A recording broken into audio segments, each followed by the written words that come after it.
Good evening to you all. Commercial banks, other financial institutions, entities, and services offering credit facilities, along with utility companies, will from now on have access to more data on the financial profile of their clients.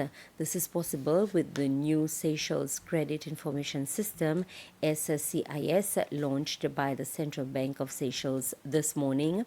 The bank's governor, Caroline Abel, launched the platform in the presence of partners and staff of the central bank, representatives of a Czech company, Credit Info CEE, which is the developer and the supplier of the system. Ms. Abel said the new SCIS also aimed at improving the ease of doing business in the country. It replaces the previous credit information system established under the Credit Reporting Regulation 2012. The implementation of the new CIS is, first of all, to improve on the current system that we have, given that we had certain level of challenges in light of manual intervention, and also it was a bit restrictive as it covered only commercial bank, credit union, DBS, and HFC on the platform, and not necessarily the whole array of debt obligation within the economy. So this new system will start in this first phase with current participants, and then will be extended to other institutions, be it public or private, who extends debt in the economy. Is it expected to improve the ease of doing business? That is the expectation, in view that the new system gives more information. So the institutions that will be using this facility, they will have more information about the clients when making decisions about loans. But in addition, the second aspect that brings the information to the client, as of first quarter 2025, there will also be a client portal where, as individuals or businesses, they will be able to have access to their credit records. That will facilitate in terms of access to information, and they will be able to query with their financial institutions or otherwise. If there are informations that are incorrect, they can place their complaints on that platform, but it will also be an avenue for somebody to make decisions before they actually approach an institution for lending, because they will see the entire spectrum of their debt profile. The contractor for the new SCIS is awarded a 5-year contract to implement the project, and the platform itself is managed and operated by the central bank. When we started to look for a new system in light of these new parameters, central bank entered into a procurement process, and that was done through an open bidding process, both national and international.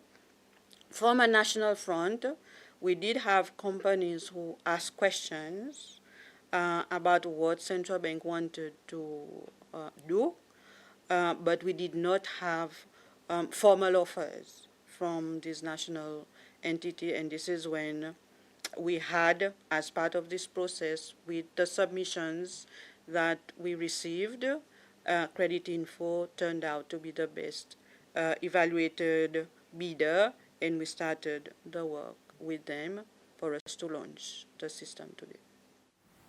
The new Association Act 2022 will provide more transparency in the way that associations should function.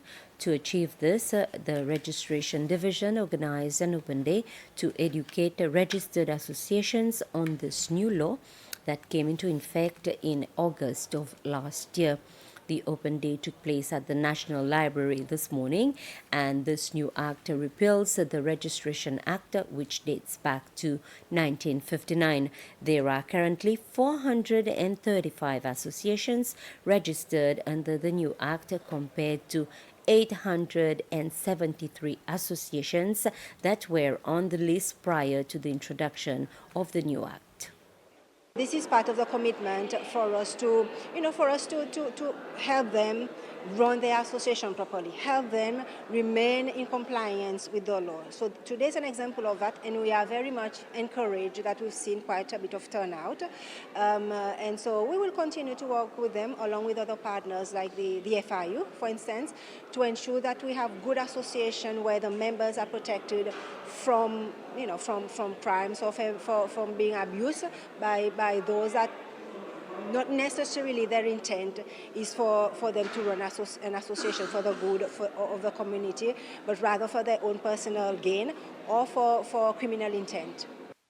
After months of restoration, the Carnegie Building in central Victoria has finally reopened its doors to the public. President Wavell Ramkalawan, together with the Minister for Finance, Trade, Investment and Economic Planning, Nadi Hassan, and the Secretary General for Institute of Culture, Heritage and the Arts, David Andre, cut the ribbon to officially open the new building. They toured the facility and saw the changes made. The Secretary General for the Institute of Culture, Heritage and Arts, David Andre, talks about the history of the building and the various departments that it will be occupying this new building. We are celebrating basically the renovation of this Carnegie building, which once was the first actually National Library of Seychelles. The ground floor was the library. The building was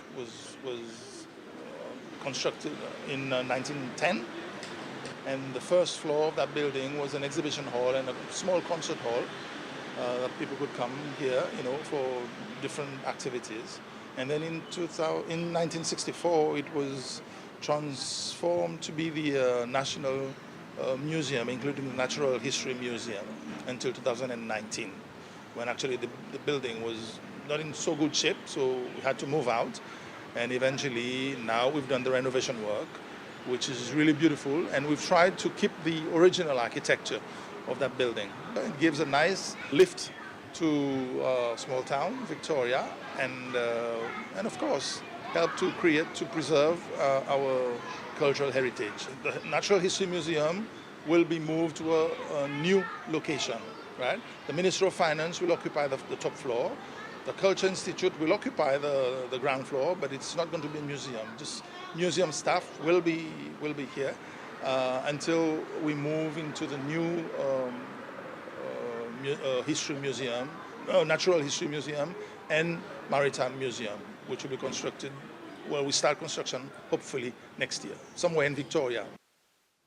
The National Assembly has not approved a motion asking the government to do the necessary to allow some elderly to live in dignity. The author of the motion, elected member of Roche-Kaima, Audrey Vidot, said it is important to reflect and take into consideration that not all the elderly are living a stable and comfortable life, especially considering the high cost of living.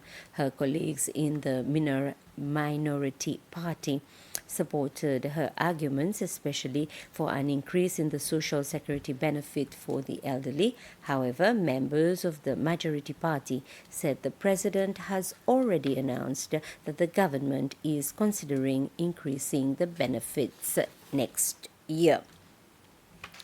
The National Assembly has approved a motion which is inviting everyone in the country to reflect on how they can protect and promote their own mental health and to support those with mental illness. When presenting the motion yesterday afternoon, the elected member for Selwi, Satya Naidu, said he wanted to sensitize and provide more information about mental illness. This, he said, is especially to better understand people with mental health issues and to provide them with more support. End-to-end live presidential press conference tomorrow, 12th September at 5:30 p.m. The press conference will be broadcast live on SBC Television, Telececel, and also on YouTube. President Wavell Ramkalawan will answer questions from journalists from local media houses. And with this, we end this news summary. Thank you for watching.